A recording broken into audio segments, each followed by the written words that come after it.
Hi, today we are upgrading my velvet spider Iris into a new enclosure, and I decided to try an enclosure brand that I've never tried before.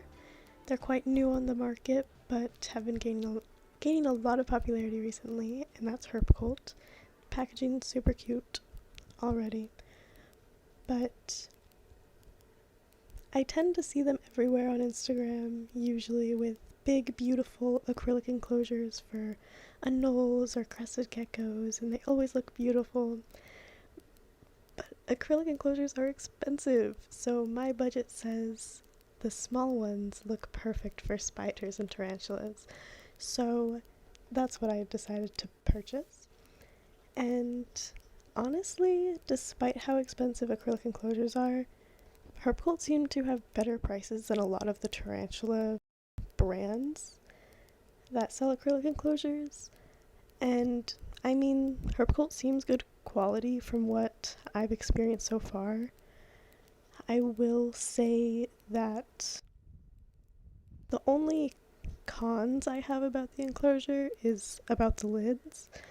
They don't really have as strong of magnets to secure the lock, I guess, as at least my tarantula crib's enclosure.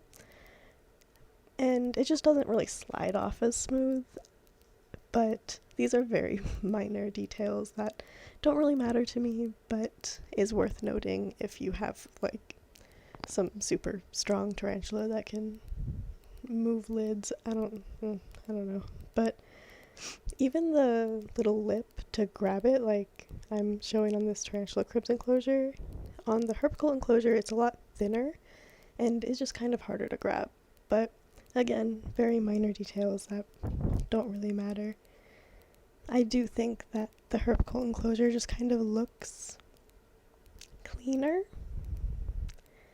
Their logo is a lot smaller than a lot of tarantula branded enclosures are. The Tarantula Cribs logo isn't too bad, honestly, but I do know that a lot of other tarantula branded enclosures have their logo really big, and I just think that looks a little tacky in my opinion. I would prefer no enclosure logo at all on my enclosures, but beggars can't be choosers. So if I did have to choose, it would be Herpcult because it's a little bit more low-key, and I personally have been keeping this enclosure on the side like this, so you can't even see the logo from the quote-unquote front of my enclosure, which is also nice. Herpcult also has pretty good customer service. I will say the first time I ordered the enclosure, they sent me one just without a lid. And I emailed them and they quickly responded and sent me a brand new enclosure. So if customer service is important to you, it was pretty nice. So for the actual enclosure build, I will go over that quickly because that's honestly all I had to review on the enclosure. Overall, I think it's great for the price, and I would purchase them again for tarantula enclosures. So for this build, I just had cocoa fiber as the substrate. It doesn't hold humidity very well, which is good for the species because they do not like humidity. I put some leaf litter down for enrichment, a big piece of cork bark, tube that Iris can go inside, hide in, web up, have a great time, a few sticks for web anchoring, and a bunch of sphagnum moss for burrowing and web making.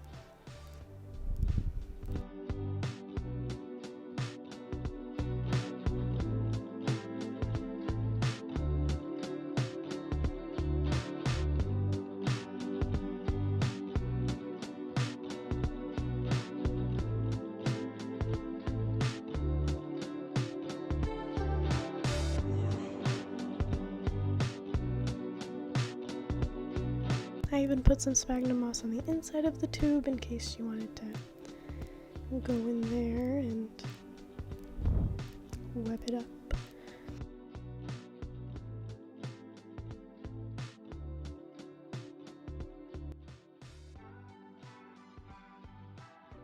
This is kind of the setup that I have. Here's what it looks like with the lid on. Again, it looks clean. I think it looks very nice, and Iris is gonna love all of the new space she has. This enclosure is definitely over twice the size of her current enclosure, so here is how I actually transferred Iris to her new enclosure. At first I thought maybe she would kind of come out on her own because she tends to attack the utensils I put in her enclosure, like this, but sometimes she just crawls out onto the utensils, but she decided not to that day, and that was okay. So I went to plan B, which is just taking the web off of the surface of the enclosure and just putting the entire web into the enclosure. I like doing this for spiders because it gives them a place to be safe in a new environment. It's something familiar to them, something that they can build off of, or if they want to make a whole new web somewhere else, they can, but at least for the first night or two, they have somewhere that they can always resort back to and feel protected. It is always a little nerve-wracking doing this because I don't want to squish her. She is my pride and joy, the reason I wake up in the morning. I love her.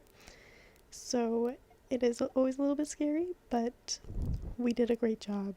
She was a little bit shy after the move, but she's been loving her new enclosure. I just kind of messed with it a little bit more to make it look like I didn't just plop it on top. But other than that, it's pretty simple. It's nothing fancy. It's not bioactive because that would be impossible for a velvet spider. I'm not gonna say impossible. I hope one day we can, but their husbandry is still quite new to being captive, so I'm keeping it simple until we kind of get more research on captive velvet spiders. So that's it. Enjoy watching her kind of explore her new enclosure.